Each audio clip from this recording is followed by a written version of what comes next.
Welcome to another Down the Rabbit Hole video. I haven't talked about Star Wars for a while, so I thought gotta correct that. And this documentary has just recently come out. It's called Elstree 1976. Now I heard about this, I think about a year ago. There was some trailer Kickstarter thing that was floating around. And I remember thinking from the trailer, this doesn't look very good. And then a couple of people I subscribed to on YouTube started doing reviews because it just came out. And I thought, oh, okay. So now they were watching it on things like Hulu and Amazon Prime and YouTube. So I thought, all right, well, I don't have those others, but I've got YouTube. Let's check it out. And unfortunately, when we went to the YouTube link, it said something about paid content. So I guess on the YouTube Red, people could watch it. So I thought, all right, I'll just pass. I don't have any particular motivation to see Elstree 1976. And now that it's on Netflix, we can. So, gonna check this out and see if it is in fact all that I feared from the trailer, or maybe it's really good. Let's have a look.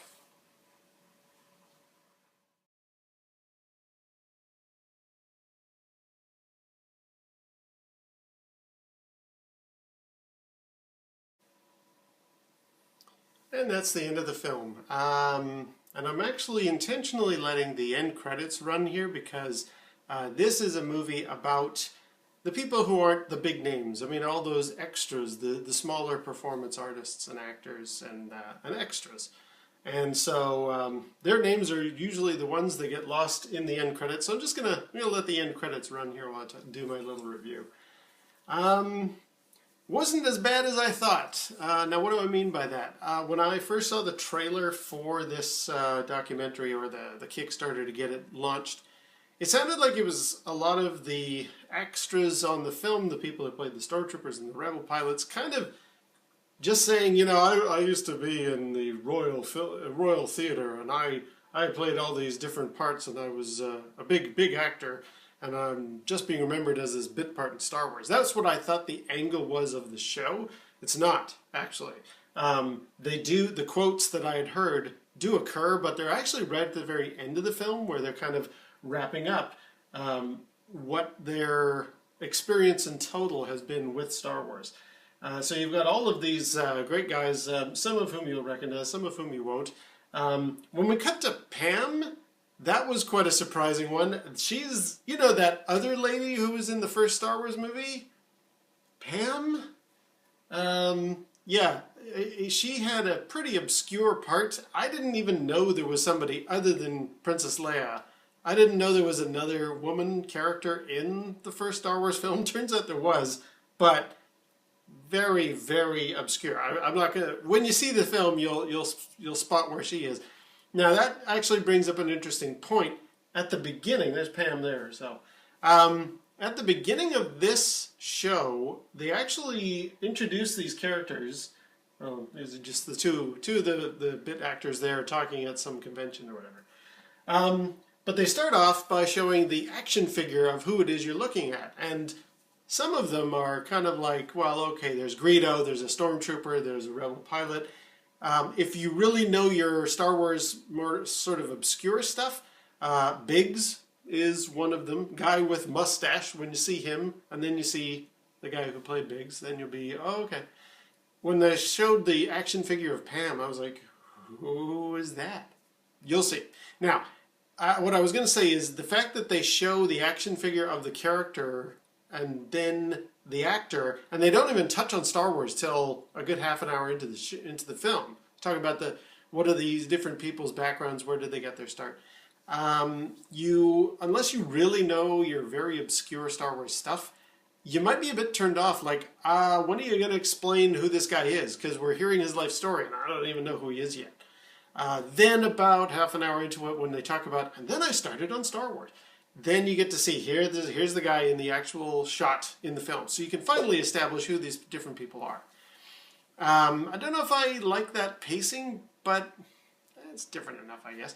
And what I really do like is the angle that the actors are talking about is very much appreciative of, I was in something that turned into a world phenomenon, and I'm very grateful to have had that in my life. That was good, because definitely all the stuff I saw online, it sounded like it was a bunch of people who thought they were bigger than just the little role that they had. It doesn't sound very good. Total props to Jeremy Bulloch, Boba Fett himself.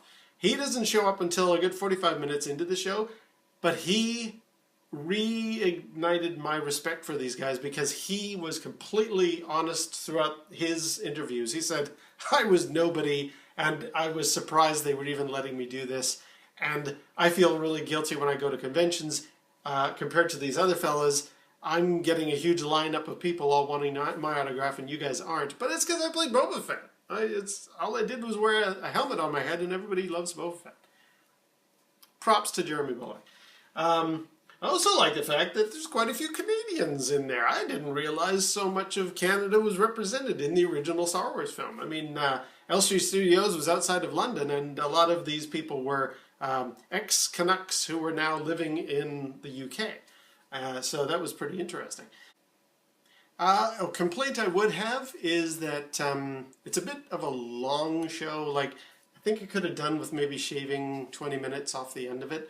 It is a little padded at times, but it's kind of interesting to hear the anecdotes. Some of it, I don't know. I mean, maybe filmmaking back then was less pressured, because some of these guys tell these stories about how they would George Lucas would be talking to them at length, and I'm thinking, really? Because you're not the major actors. I'm sure those guys were very, very busy. I don't know who Martin Bunce is. I assume he was somebody important to the making of the film. Elstree Studios, 1976. I actually went past Elstree in 1987, I think it was. A friend of mine was going down to London, and I thought, well, I want to get as close to where the Death Star and Dagobah and all those other things, Rebel pilot things, next recommended film, ignore this part. And although obviously we couldn't go into Elstree Studios, my friend did manage to get me up to like that front gate where the security guard was, and that was about as close as we could ever get. And I think I've heard that in the late 80s the studio burned down or something, or it was moved or changed around. I don't really remember. But it is now like part of it is a Tesco's or something. So if you wanted to go to where some of the important bits of Star Wars were filmed, Elstree Studios itself, I think it's been moved. I think the name has moved to another place, but that's not the Elstree Studios of the 1976 that this is all aimed at. So, yeah, it was kind of interesting. They don't really touch on that part of things very much. It's mostly just interviews with these actors. And that's very good. In addition to Jeremy Bulloch being so awesome, I have heard mixed things about how Dave Prowse, Darth Vader, has had a bit of a falling out with the Lucasfilm people and the owners of the rights, and doesn't really do too many shows anymore.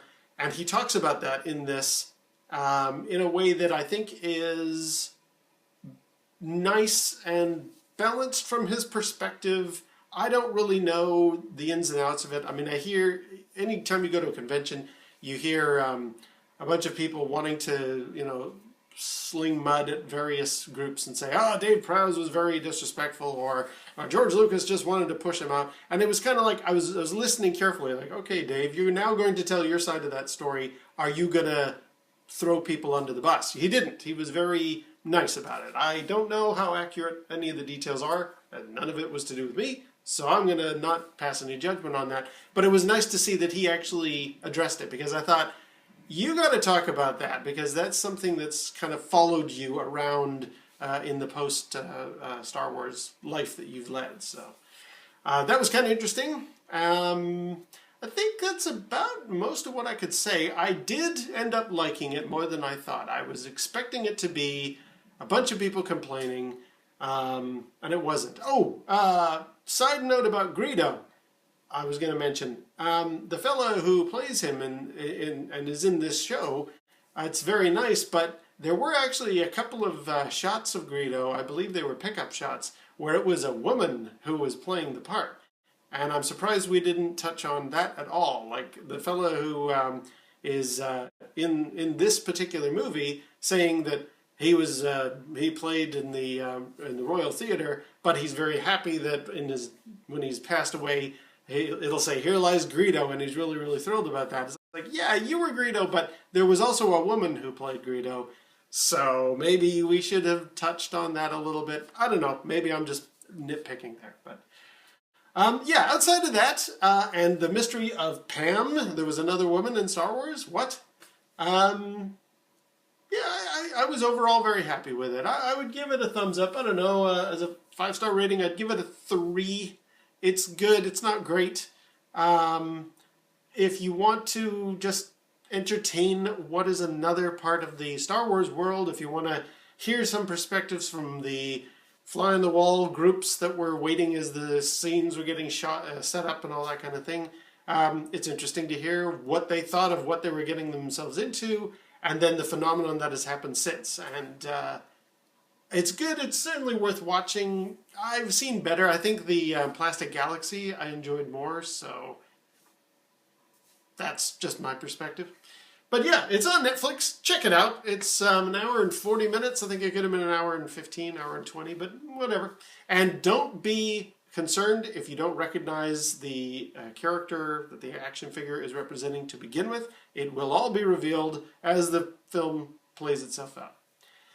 All right, well, we're getting recommended to see Out to Sea here, so I think on that note I'll close it off, and until next time, we'll see you down the rabbit hole.